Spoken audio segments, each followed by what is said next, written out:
Hey ratbags, it's Jay. Today in Nightingale I'm going to be talking through being the ultimate magic user, how to get your magic above level 700, double the time that some of your spells will work and increase the power massively. Lots of details about what you'll be using to craft and what armor set you should be going for, including different weapons, mainly one-handed though focus today with sickles and knives.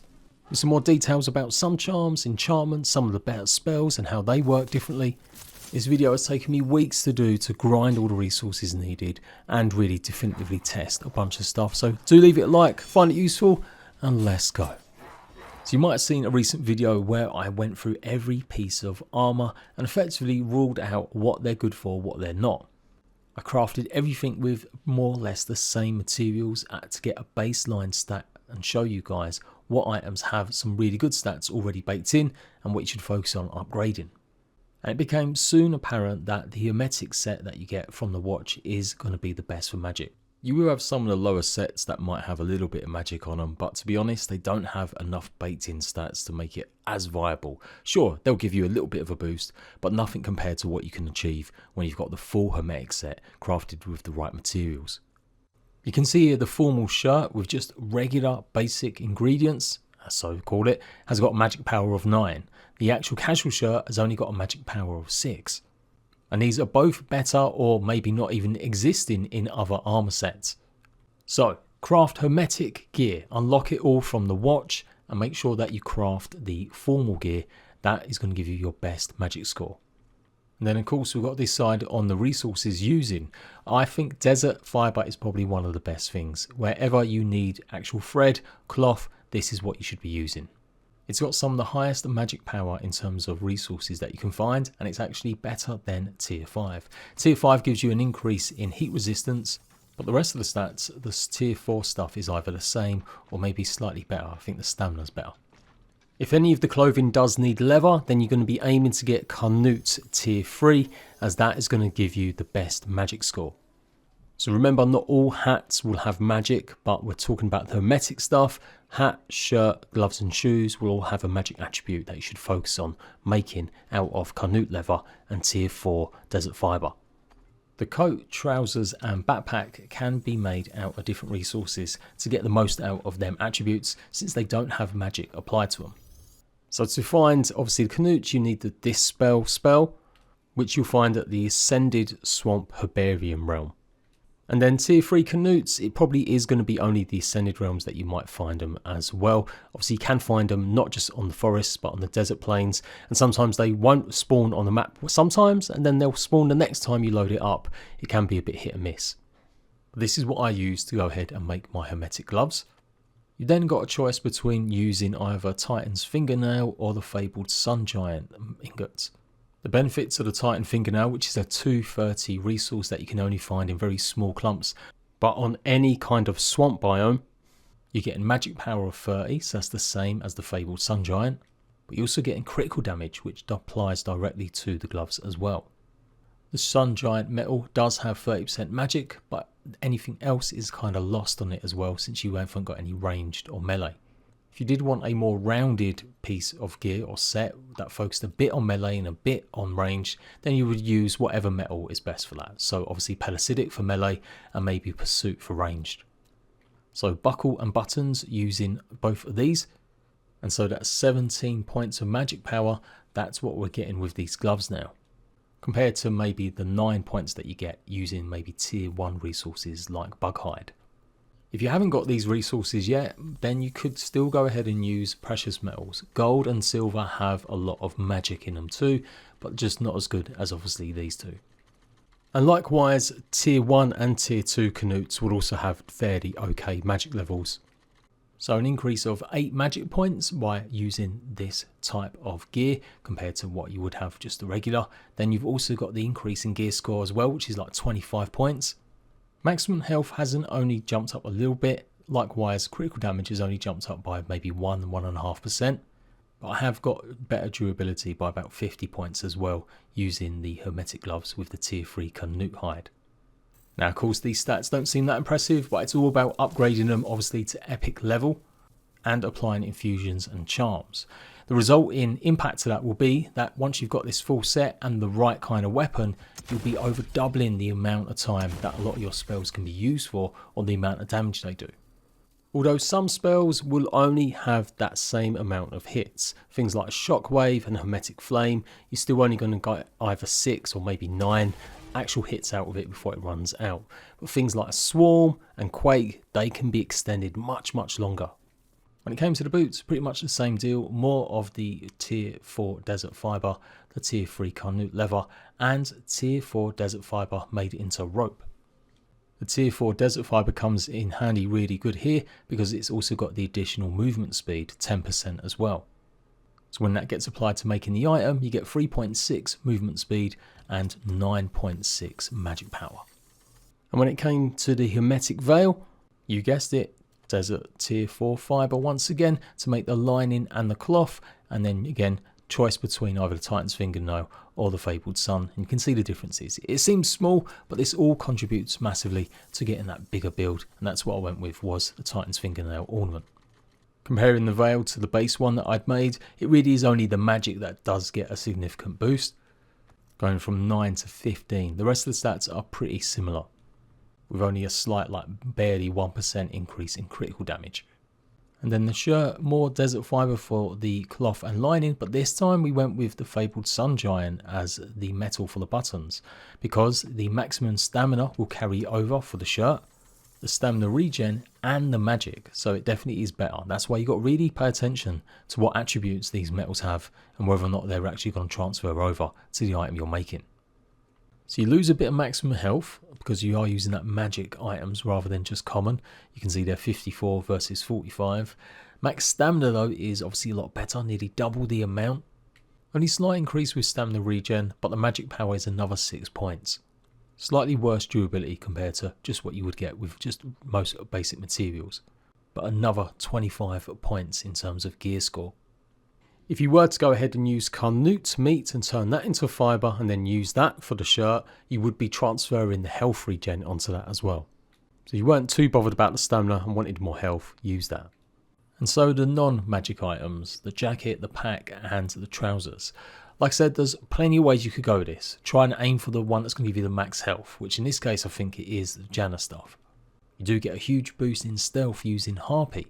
Each one of them is going to have different resistances to poisons or blight. But I found, and I was thinking more about fighting lots of harpies when doing boss fights, taking on Janna, otherwise known as Humberbar in the vaults, poison would be a good one to have boosted. There's not real much point in having cold resistance, as at the moment there's nothing that really warrants being that cold. Scorpion meat, yeah, maybe, especially the Leopardon, that could also be good because it's got blight resistance and you might find that's more of a pain running through the swamp, so that could be really interesting. But the max health lets it down with only 10% increase. So I had built up a good supply of the Janna meat, and that's what I decided to use to make my capelet. And remember, you can convert it into animal fibre, then the animal fibre can be converted into thread. That thread obviously gets converted into cloth or lining or whatever it is that you might need. I then maybe stupidly chose cobalt as the metal because it does give rain and a good amount of durability, plus ice resistance, but it's still relatively low compared to a lot of other metals and would bring your gear score down. Why am I so bothered about resistances? I just figure it would be good. Obviously that is the main point of your coat. You can't really do much more other than increase the maximum health, and then it is about what resistance you want to boost up on it. Injury resistance would be really good as well, so anything that's going to give you that might be better. But Janna has a good baseline increase for fire, rain and injury resistance as well as cold, and then the other ones aren't too bad either when you compare them to some of the others. You for sure could concentrate on other coats. You don't have to have hermetic jackets. You could focus on something different that might give you a bit more extra health. These are the items that you can mix and match a little bit more, but I was going for them resistances to be kind of immune as much as possible. And once again, the gear score for the capelet was a good 25 points higher than what you get with just the baseline stat one. Now we were making the breeches or the trousers, and obviously this would mean that Fabled Sun Giant iron ingots were going to be pretty good as it had an extra maximum stamina and stamina regeneration. You could have maybe focused on a different metal that might give you more health regeneration, but yeah, again I was thinking about stamina, how much you use to cast your magic spells and not being able to run out or being able to fast and nimble. moving around your enemies, charging up your spells. The end result, nearly double the amount of maximum health and maximum stamina, slight stamina increase in regeneration and better durability. Now the Calcularian pack is meant to be the best pack because it has got a lot more better health and stuff, but in terms of maximum weight it's actually pretty similar to the Explorer one. But by now you should have access to the Explorer's pack and the Calcularian pack to craft and make, so you go ahead and choose what you want. Then it was a choice between Tier 3 Fabled Harpy or Tier 3 Boarcock. Both got their own individual strengths. The Boarcock, I felt like mixing it up here a little bit with the straps would give me a bit of extra max health, as I really was starting to worry that maybe my health wouldn't be strong enough. And then the Harpy was going to give me 30% obviously movement speed. I used hollow buttons there as well. The hollow metal also gives 20% movement speed as well. And then I did craft the Calcularian one too, just to see. This time using the Tier 4 Forest Fibre with a mix of the Tier 3 Hexam straps and obviously the hollow metal. In the end it boiled down to the Calcularian pack having better health. If you really want to maximise the weight you can carry, to the Explorer. Then it was time to upgrade everything and see what it looked like once I got it to higher levels. And this is where you really start things jumping up. You've got the Tier 2 Essence here on the capelet, massive increase to health, but obviously a lot of the resistances as well. Adding 10 or 12 points on each upgrade with magic power too, from 17 it was before to 28 now on the formal shirt. So obviously you're going to need like 280 to upgrade each piece, and maybe your weapons of each tier of Essence to get all the epic stuff. So my final gear score would be 244, but it's slightly lower because I've got the wrong pack on here. But no definitive magic weapon yet. You can see my magic power is 333. Melee damage is 1900. Range isn't great. Critical damage 3.1. And a huge amount of resistances and a good amount of movement speed as well. And then it's all about what infusions you have to hand. If you haven't got enough to grind, then obviously just use uncommon or rare infusions for now, unlocking a lot of these. Adding weight, magic, and usually health where I can. Remember, infusions work just like the other attributes. Your item has to have them attributes, otherwise you won't be able to fit it on. So movement speed is only going to be able to be applied to your backpack or your shoes. Now infusions, you have to find the recipes for them or get them as rewards, but once you do, it's really easy to craft as they only require essence. And it normally goes 5, 10, 15% differences between uncommon, rare and epic, or small increases if it's something that's not based on percentages. For sure, I could have maybe used certain other resources to help with the capelet rather than maybe the cobalt. I think that's what helped that gear score not be as high as some of the other stuff. But 249 is not bad. And with the next upgraded weapon I'm about to talk about, that's going to get you to 274. With the max being 278, you're pretty close to it. And of course, don't forget to go ahead and apply your charms to your clothing as well. I'm going to have a more detailed video on charms because there's just so many, but I would say things like this charm of the spell sword are pretty good. You'll do more damage once you've cast an enchantment, and charm of the arcane gives you a movement speed increase after an enchantment has been used. So that's the clothing side of things done. Now let's take a look at the actual weapons. Now I always imagine a magic user as being one-handed with a dagger or a sickle. You can absolutely make a magic pickaxe or magic axe if you really want to, or more. But like the idea, if you're going to be taking a bit of a hit with health, you need to be nimble, move around, and you can do that definitely by holding onto your umbrella or having a free hand that you can also use potions and stuff. So sickles do a lot more damage than your regular hunting knives. You've got the Mystic Hunting Knife and the others. Daggers are listed in the game, so that looks to be coming in the future, so they're going to be a bit different. Maybe they're going to be two-handed, I'm not sure. But sickles do double the damage of a hunting knife. You gain a little bit more strength with a sickle as well versus a knife. And of course you do get a little bit more magic with the sickle compared to the knife. But they're both obviously still really good. What you're really gaining by using a knife is the extra critical damage. And maybe being more stealthy. So not to be dismissed, it can be a really good build. And if you're great at hitting or you're using spells like Assassin's Sight, you can basically get 4 times the amount of critical damage using a knife compared to the sickle because it's got a better baked-in critical hit score. Add the magic spell damage to that as well, and you really are doing a lot when you're hitting them critical hits. And the Mystic set, absolutely buy from the watch, and it has got better baked-in magic stats. So when it comes to crafting the weapons, well, we've got a big mix of different stuff here. We've got things like Grendel Druid wood you could use for the handle. That gives a magic bonus of 30%. Swamp wood could also be used at higher tiers, anyway, at least tier 4 or 5. I think that gives around 20 to 25% magic power too. And because of the way you can use gilded wood to make the handle, you can combine that with a magic metal and you will be increasing the stats. Rather than using just a simple metal handle, I think there's a hilt that you can choose, either the wood or metal version. Make sure you use the wooden one that you craft at wood saw. Titan's Fingernail is one of the 230 ores, so you can only find 1 or 2 of these on a map, if at all sometimes, but it can be found on any biome and any realm. You've got cut gems, and obviously you're trying to find one that's got magic. Now there's not that many actually. Remember, the stats apply from the resource have to be on the item that you're making. So we need to focus on items that have got melee damage, strength, stamina efficiency, magic power and critical damage for the sickle. On the knife you'll have the added benefit of stealth. Tier 3 Bishop drop does give 25% magic power and you do get 20% stamina efficiency. And obviously the lesser tiers will give them same benefits but lesser percentage. Petrified Ichor gives 25% magic but no other benefits. Obsidian does 20% magic, but it also does give 20% stealth rating if you are using a knife. A tier 3 Rook will give 15% magic power but only 5% critical damage. Fossilized Ichor can give 30% magic power but you don't get any other benefits. So the best one is Star Ruby. Star Ruby gives 30% magic power and 15% critical damage. Its first stat is 30% range damage, so it might actually be useful for maybe the slingshot. I have to admit, I've not messed around with slingshots to see if there's any kind of real benefits in magical power or boosting the magical elemental arrow. And do remember, magic, the actual attribute itself, not only affects the magic on melee weapons, but it also increases the damage you do with elemental ammo. So there is an argument that if you're going to make a ranged weapon and it can have a cut stone, using the Star Ruby could be good for that.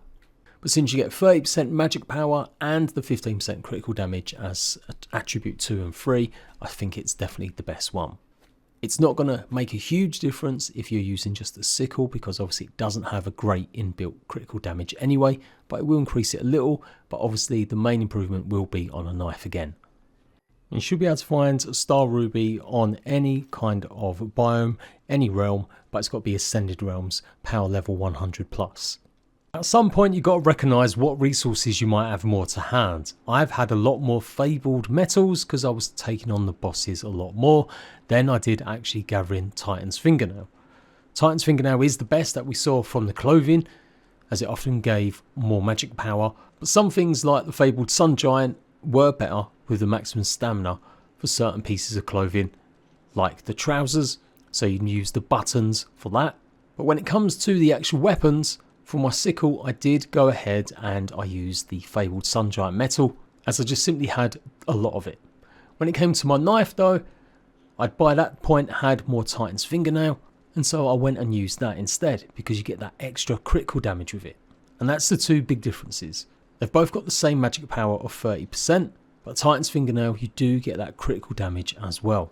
So yeah, do try and use the Titan's Fingernail metal more, but obviously if you've got more of the fabled Sun stuff, then you could go ahead and use it, but you are going to lose a bit of that critical damage. And you can see the final stats. My melee damage here does 219, critical damage though of nearly 7%. I've got magic power of 477 on my dagger. The sickle, 397 melee damage, 1.5 critical damage, 518 magic. Again, like I told you earlier, it gives you a little bit more magic power. You do get a bit more strength though, 36% compared to 20%, and you've got double the amount of stamina efficiency as well. But you do get more durability with the knife as well at 1300 versus 945, and they've both got the same stamina cost. And the last benefit of course is that with the knife you get the stealth rating, which is pretty high built in on its own, but both of these were crafted using the Star Ruby. Doesn't matter what one you have though, you're still going to get the score of 274 like I said earlier. And just look at the magic power now, 705 with the dagger, 745 with the sickle. Now if you was hoping to get a boost of magic to your umbrella, sadly the Mystic umbrella doesn't actually give or offer any more magic than anything else. In fact it's really low, it's not even worth thinking about. Instead, focus on materials that are going to give you better movement speed, stamina efficiency and stamina regen. So the Fabled Sun Giant is good in this instance as it has got the better stamina regen. So Amber is actually also good as a raw gem to make into the cut gem with the 20% movement speed. Cotton as a cloth is fairly decent at 15% maximum stamina and a 20% stamina efficiency, but tier 4 desert fiber does give you that extra movement speed as well. It does look like harpy cloth could be one of the better options as you get the increased max stamina, but you also get a decent amount of movement speed from that as well if you can get the fabled harpy. End of the day, this just wasn't as important. That's because it doesn't actually contribute to your overall gear score. Yes, it may give you some stats while you're using it, but remember them stats are only temporary while you've got it in your hand, unlike the rest of your clothing. Hence why I've not focused too much in this video. It's base level 143, but like I said, it doesn't matter. Even when you get upgrading it, it's not going to increase. Stamina regen 7.6 to 27.4, but the magic power you can see has barely moved. Because no matter what, even if you had 90% increase in magic from materials, you're only going to be increasing the base stat by 90%. And if that is 0.1, then you're only ever going to get a small increase. So when it comes to spells, I have done a separate video showing all of them off and where to get them. So go and watch it. I'll leave it in the comment section as a link. And I'll repeat what I said earlier. Magic, the higher number it is, some spells can be increased their duration. And some spells you will just make stronger. So Quake here, if you've got just a regular weapon like I've got on my axe here, which was melee focused, I got about 22, maybe 23 hits here with Quake. Using a much better and advanced sickle here with more magic, I got 42 hits with it instead. That's the power of increasing your magic. Does appear to be a small increase in damage done with elemental bullets, but honestly it's hard to tell. I'm at such a high level now that any shot I do with my gun tends to kill creatures pretty rapidly. In regards to spells, I guess it's still the three main ones that I really think do the most damage are things like Quake, Shockwave and Hermetic Flame. But I've definitely found an improvement in the Wasp Swarm using the brand new hyped up magic powers. And for sure, things like Assassin Sight does last a lot longer now as well. I don't want to keep this video any longer, but yes, obviously you will need some of the augmentations to unlock some of these items. So to craft the mystic stuff, you will need a magic item. To craft the mystic hunting knife, you will need something like the fishing trap. And the plough for the sickles. Daniel's Cauldron is a reward you get for completing one of the quests, but likewise there's other items that will also unlock the hermetic stuff. And that is pretty much it. That's what you need to know about magic. What it really takes to build the ultimate magic user, what types of materials and what kind of level you can expect. I hope it's been useful. I've put a huge amount of work into this over the last 2 weeks, so fingers crossed you can make a great build. I'll try and keep things a bit shorter next time, and I'm now going to carry on working on different builds so that you guys can enjoy the most out of playing and messing around with different items in Nightingale. Until next time, ratbags, laters.